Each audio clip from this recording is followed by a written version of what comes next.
The men's under 17 double, and this is the B final, contesting places 7 through 12 in the nation. In the boat class, in lane 1, we have Oars.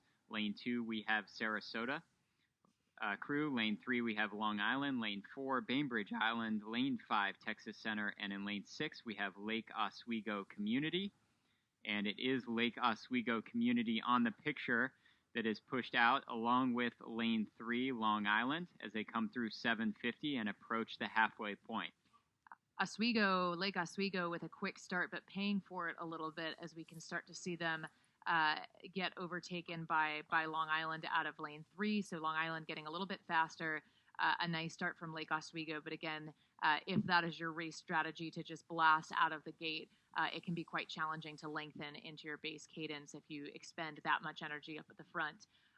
But taking a look then at the full field, and a nice shot again out of lane 1, it's Oars out of lane 2, Sarasota. So a good press from Sarasota.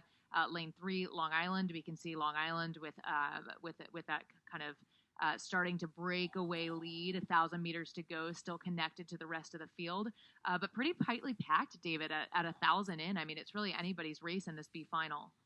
Yeah, and it looks to me like maybe we only have 5 boats. I'm not sure that we have that entry from Oars. We'll see as the times come through. But you're right, this is a very tightly packed field at the halfway point. Look, 4 seconds, not even 4 seconds, separating the 5 boats that we're seeing on the race course. And it is out in front, Long Island. And they're out by about a second at that point, the halfway point. But maybe it's about a length now. I think they took a shift there, or they took a power move. But look at this race shaping up behind them and just how close it is amongst everyone else. And I just want to make a correction. There are 2 teams called Oars.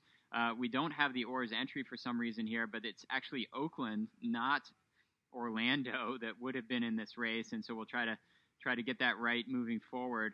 But out in front, open water now for Long Island. And then look at this. It's basically trading punches, 4 boats as they come through 1250. I mean, this thing is totally up for grabs behind Long Island right now. Yeah, and credit to Lake Oswego Community. We saw that aggressive start, as I mentioned, but they've really been able to hold on. So no doubt Long Island is really making a press for it. They've got about a length over the full field.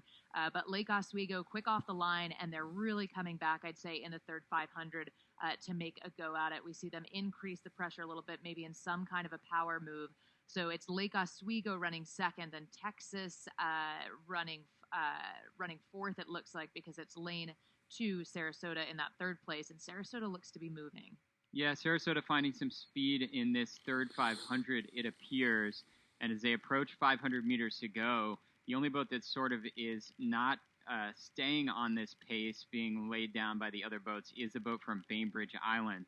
So you've got closest to the camera, that is the boat from Lake Oswego. Furthest from the camera is Sarasota crew. Those 2 boats, I think, are really duking it out for second and third place, just ahead of that boat from Texas Center. But out in front, and now with open water, is Long Island. And you're seeing the times as they came through, 500 meters to go. These 5 boats, really anybody is still there, with the exception of it's going to be hard at this point, I think, Colleen, for anyone to track down Long Island. So we've kind of seen that in a lot of the races so far this morning. We've seen a clear leader going into the last 500 meters. In this installment, it is Long Island with that commanding lead. Lake Oswego going just adjacent to them. I see those stars on their backs. That's Texas. And then up at the top of the race course, Sarasota crew, very familiar, obviously, with this race course, being the local crew. Is that going to come into play? Wow, it's going to come right down to the tape on this one. Oh, they are keeping it exciting in the final 250 meters. Yes, no doubt Long Island is up ahead, but Lake Oswego just going, gutsy racing from them. They've rode it high.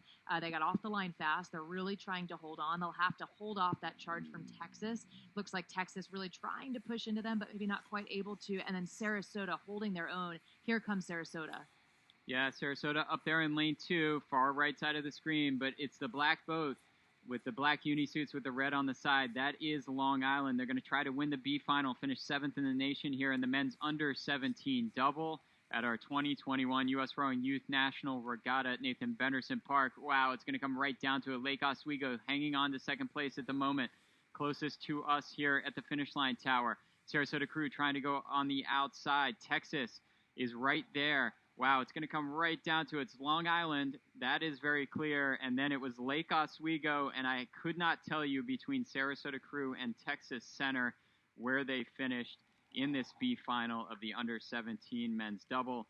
As we see the last boat come across the line, that is a boat from Bainbridge Island out in the Seattle, Washington area. So that was your 5-boat B final of the men's under-17 double.